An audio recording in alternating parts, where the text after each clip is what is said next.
সেনাবাহিনী কিন্তু চুমু খাওয়ার জন্য ট্রেনিং দেওয়া হয় না। সেনাবাহিনীকে মানুষ হত্যা করার, ফাইনালি হত্যা করার ট্রেনিং দেওয়া হয়।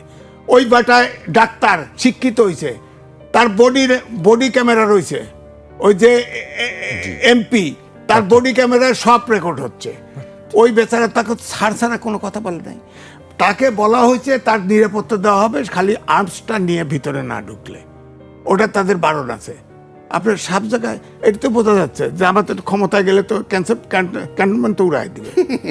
সুতরাং তাকে গ্রেপ্তার করে নাই কে, এইটা আমার অভিযোগ সেনানিবাস সম্পর্কে। তাকে ঢুকতে দেয় না এটা না, সে যা ভাষায় বিয়ে করছে। আমি তারেক রহমানের প্রতিদ্বন্দ্বী, আরে বাপের বেটা, তারেক রহমানের ওই পাস করবি তুই বেটা, ওইতে দেখায়।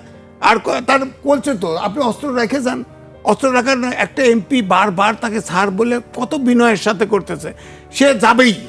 হ্যাঁ, শেষ পর্যন্ত তার সিনিয়র অফিসারকে লাগাই দিয়েছে, তার সাথে আবার টেলিফোনে কথা বলছে। আইন তো ভাঙতে পারবে না কেউ, কারণ এটা সেনাবাহিনীর বোর্ডের সিদ্ধান্ত। ওখানে আপনি অস্ত্র অনেক সারা রাস্তায় রাজধানী গাড়ি চালা যায়, কি ট্রাফিক ভেঙে ছুড়ে যায়, আমরাও যাই।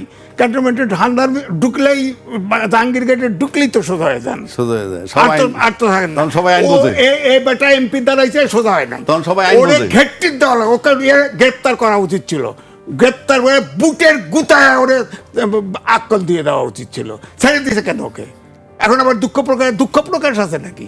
আপনি গণহত্যা করে দুঃখ প্রকাশ করবেন, মাপ হয়ে যাবে?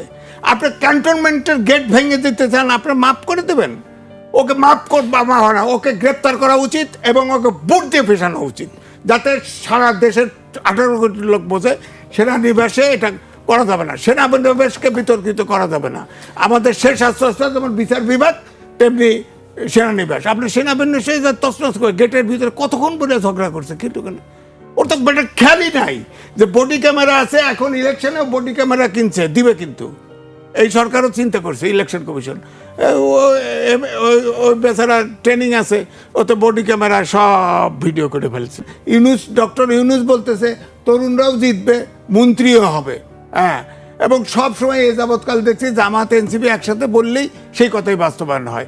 এখন জামাতের পক্ষে তো বলে, জামাতের পক্ষে তখন সরকার ফর্ম করে, তখন প্রথম জামাতের নাম লইছে না, কয়েকবার লইছে না। এখন তো বোঝা যাচ্ছে এটা তো ইউনূসের সরকার, ইউনূস পক্ষপাত করতেছে, হানা ভোটে হার পক্ষে ক্যাম্পিং করতেছে। তো তাকে এনসিপিতে জয়েন করুক, নাহলে জামাতে জয়েন করে ক্যাম্পিং করুক, সমস্যা নাই। তো ইউনূস তো নিজেই কারচুপি করবে বলে মনে হচ্ছে, নিজেই কারচুপি করবে।